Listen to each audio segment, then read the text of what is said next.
Alors bonjour Yacine, bienvenue sur la page des Alsaciennes Unies. Donc si j'ai voulu faire cette petite vidéo, c'est parce que je t'ai rencontré j'ai fait ta connaissance sur un groupe Facebook qui fait donc la promotion des langues régionales. Alors je voulais que tu te présentes un petit peu, que tu nous expliques ton parcours et notamment aussi toutes les langues que tu parles. Bonjour Christelle, merci de m'avoir invité, de m'avoir proposé de faire cette vidéo dans une ville si jolie comme Colmar. Sur moi, c'est très simple, je suis né en Espagne et mon père est marocain, donc je suis issu de l'immigration là-bas. Et ensuite, je suis venu en France pour faire une partie de mes études en droit. Et maintenant, j'ai passé le barreau et je suis avocat en France. Et la raison pour laquelle je m'intéresse aux langues régionales, c'est parce que il y a plusieurs raisons, mais la première c'est parce qu'en Espagne j'ai eu la chance, pour moi, d'avoir grandi dans une région qui a deux langues officielles. Il y a l'espagnol, il y a une variante du catalan, c'est pas la Catalogne. Et donc à l'école, dès tout petit j'étais obligé, on va dire, mais on faisait tout en deux langues. On avait des matières dans la langue régionale, dans la langue nationale. On parlait tous à peu près deux langues. Et à l'époque je me rendais pas compte, et en devenant plus adulte, adolescent et tout ça, je suis venu en France et j'ai vu ici c'est pas le cas, c'est dommage, il n'y a que les personnes âgées qui parlent ces langues, les jeunes ils les parlent plus et ils ratent quelque chose parce que par exemple l'alsacien il pourrait se comprendre avec les Allemands, il pourrait peut-être aller là-bas chercher un boulot, les Corses c'est dommage, il pourrait bien s'entendre avec les Italiens et ce serait une richesse qui se perd un peu et je me suis intéressé à ça. Et aussi notre raison, c'est parce que j'ai toujours aimé, dans le droit aussi, défendre la partie qui est toujours défavorisée, par exemple dans la consommation ou dans le droit de la famille, les enfants. Et donc je vois qu'il y a une langue qui est dominante et il y a une autre langue qui est un peu marginalisée, qui se parle de moins en moins, qui est exclue de la sphère publique, des lois, de l'administration. Et j'aime bien, si j'ai un peu de temps, m'investir pour préserver cette partie de notre culture. Tu m'as raconté une petite anecdote avant, donc toi tu parles couramment allemand et tu as rencontré une dame âgée qui parlait alsacien, donc si tu peux raconter un peu cette anecdote. Oui, alors depuis 4 jours je parcours un petit peu l'Alsace et j'entends les personnes âgées surtout du côté de Ricquevire, Kaisersberg et Ribeauvillé qui parlent alsacien entre elles, mais souvent quand elles vont parler aux plus jeunes, même de leur famille, elles vont utiliser le français. Et moi je me disais ce serait parce que j'ai appris l'allemand dès tout petit à l'école, j'aimerais bien leur parler en allemand et les entendre parler alsacien parce que c'est très beau et c'est quand même différent de l'allemand et c'est quelque chose d'ici. Je me suis dit tiens je vais essayer parce que ils savent peut-être pas que je suis français comme ça. Et c'était très drôle, j'ai vu deux femmes, deux mamies qui allaient faire le marché et se parlaient entre elles. Je dis c'est une bonne occasion. Une elle allait très lentement et j'ai réfléchi à qu'est-ce que je peux lui dire pour qu'elle me parle. Et je lui ai dit c'est très joli ce que vous parlez. Je lui ai dit Sie sprechen eine sehr schöne Sprache, diese elsässische Sprache, c'est schön.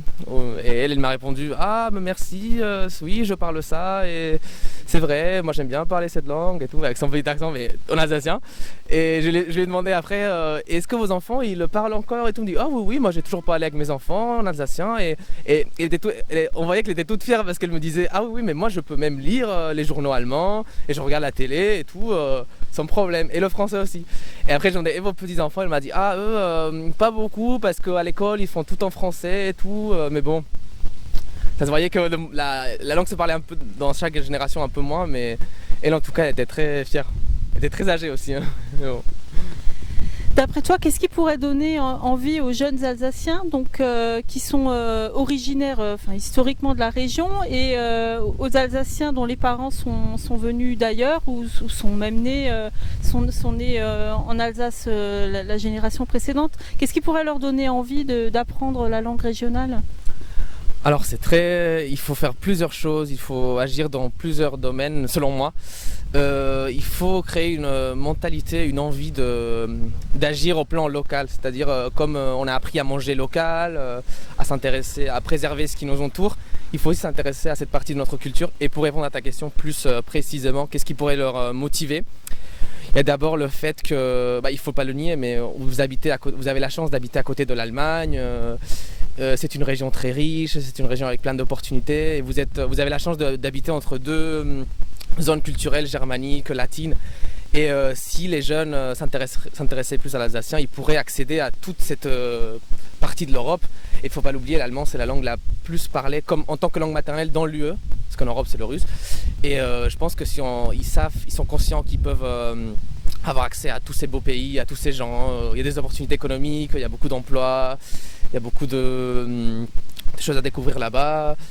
En plus, pour moi c'est une chose qui peut leur motiver, c'est de savoir qu'ils peuvent avoir une double pensée, parce qu'on ne pense pas de la même façon en France, en Allemagne, et eux ils peuvent avoir cette chance de voir les choses différemment. Et aussi il y a tout ce qui est le culturel, c'est pour encourager quelqu'un à apprendre une langue, il faut lui montrer la culture, il faut lui mettre en rapport avec les gens qui la parlent déjà, peut-être faire des actions entre les générations, grands-parents, petits-enfants, et ainsi les motiver. Et surtout, je pense malheureusement, il faut vraiment que les pouvoirs publics aident dans ce sens-là, parce que la société civile a beau faire des choses, mais les pouvoirs publics devraient aussi s'investir. Sinon, c'est très très compliqué. Merci. Écoute, merci Yacine pour cette petite interview. Alors, écoute, en souvenir de la région que tu apprécies beaucoup, donc je t'offre 2 livres. Donc c'est Leçons d'alsacien, donc par Yves Biche et Edgar Zeidler, qui sont 2 messieurs tout à fait charmants. Alors comme tu parles couramment allemand, je me suis dit que ça allait être un peu plus facile pour toi. Ah oui. Voilà. On comprend, quand on parle allemand, on comprend presque tout. Mais on a vraiment du mal à parler. Je ne sais pas si je peux donner un exemple pour les personnes qui ne parleraient pas l'allemand, mais c'est comme, je sais pas, c'est comme si on est français, on va au Québec, on les entend parler, on comprend presque tout, mais réussir à parler comme eux, c'est un peu compliqué. Du vocabulaire, il n'y a pas que l'accent, bien sûr, il y a des tournures de phrases et tout. C'est pour ça que ça a une vraie richesse l'alsacien et qu'il faudrait l'apprendre, bien sûr, le parler plus. Merci beaucoup. Et puis je te souhaite encore un bon séjour, un bon fin de séjour en Alsace. Merci. Danke sehr. Merci.